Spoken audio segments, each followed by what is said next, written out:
O nome Pedro Alonso Lopes talvez não soe familiar para todo mundo, mas a história por trás dele, bom, é uma das mais sombrias e complexas que existem.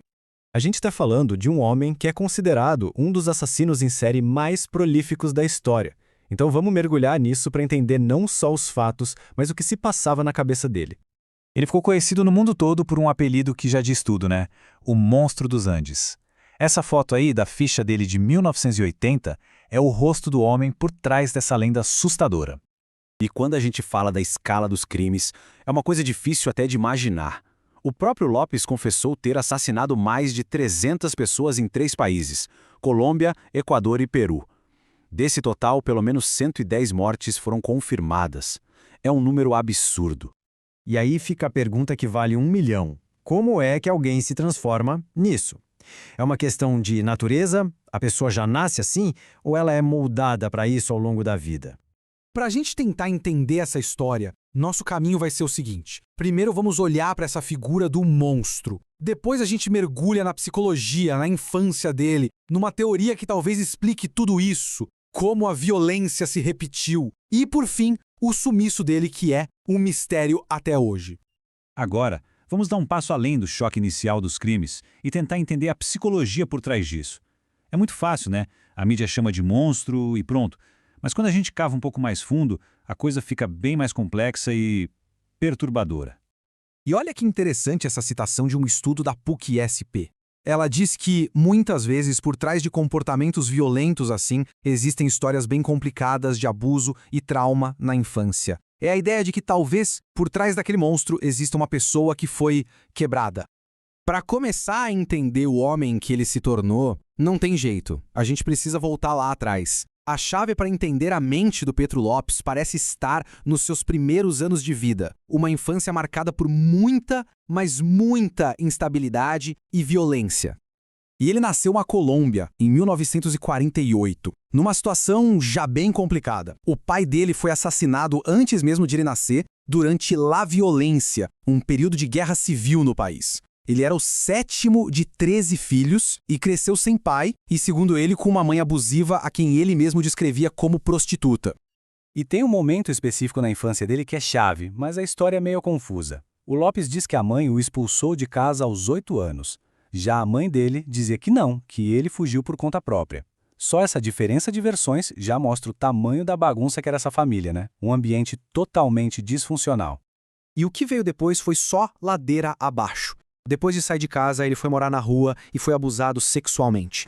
Para sobreviver, entrou para gangues. Chegou a ser adotado, mas fugiu de novo, dizendo que também sofreu assédio lá.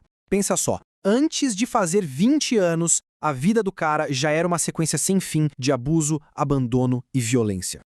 E aí a gente se pergunta, como é que essa juventude tão terrível pode ter criado um assassino? Para conectar uma coisa na outra, a gente pode recorrer a um conceito bem importante da psicanálise. É a chamada teoria do trauma de um psicanalista chamado Sandor Ferenczi. Basicamente, o que ela diz é que as feridas da infância, se não forem tratadas, elas não somem. É como se elas ficassem ali, debaixo da pele, apodrecendo, sabe? E anos depois, elas podem explodir na forma de comportamentos violentos e totalmente disfuncionais. E um mecanismo chave dentro dessa teoria é a identificação com o agressor. Pensa nisso como um mecanismo de defesa, só que muito desesperado. Para conseguir sobreviver a um trauma que é insuportável, a mente da vítima meio que se transforma no agressor. Ela absorve as características dele. É uma tentativa bizarra e trágica de ter algum tipo de controle numa situação onde ela não teve controle nenhum. E isso leva para um outro fenômeno mais sombrio ainda, a compulsão à repetição. A pessoa começa a sentir um impulso, que é inconsciente, de reviver aquela situação traumática. Só que tem um detalhe crucial. Dessa vez, é ela que está no controle, no papel do agressor. É uma tentativa doentia e que nunca dá certo, de dominar a dor do passado, repetindo essa dor no presente. Ok, agora vem o ponto principal. Como é que a gente conecta toda essa teoria com o que o Pedro Lopes realmente fez? Como esses conceitos apareceram na vida dele? Olha só, esse esquema aqui mostra o ciclo direitinho. Pensa comigo. Tudo começa no passo 1, o trauma lá da infância, que abre a ferida. Aí vem o passo 2, a identificação, quando a violência entra na mente dele. E por fim, o passo 3, a repetição, quando ele mesmo se torna o agressor, para tentar, de um jeito todo torto, recuperar o controle. E a primeira vez que esse ciclo apareceu de forma bem clara foi na cadeia, lá em 1969. Ele foi abusado por 4 outros presos e a reação dele, ele se vingou, matando 3 deles. Quase que da noite para o dia, ele passou de vítima para agressor. O ciclo se fechou ali de um jeito brutal. Depois que ele saiu da prisão, esse padrão simplesmente explodiu. Entre 1969 e 1980, ele rodou a Colômbia, o Equador e o Peru. E o mais revelador aqui é a escolha das vítimas dele. Eram sempre meninas, jovens, vulneráveis, ou seja, um reflexo do que ele mesmo foi quando era criança. De uma forma doentia, ele estava revivendo o próprio trauma, de novo e de novo. Bom, depois de uma década de terror, a jornada do Lopes com a justiça finalmente começou. Mas, como a gente vai ver, foi um caminho cheio de idas e vindas, com um final que ninguém esperava. Ele foi preso no Equador em 80, mas olha só, foi solto depois de 14 anos por bom comportamento. Aí ele foi deportado para a Colômbia, internado em um hospital psiquiátrico, só que em 98 foi declarado são e liberado. Um ano depois, em 1999, ele simplesmente sumiu e até hoje ninguém sabe onde ele está.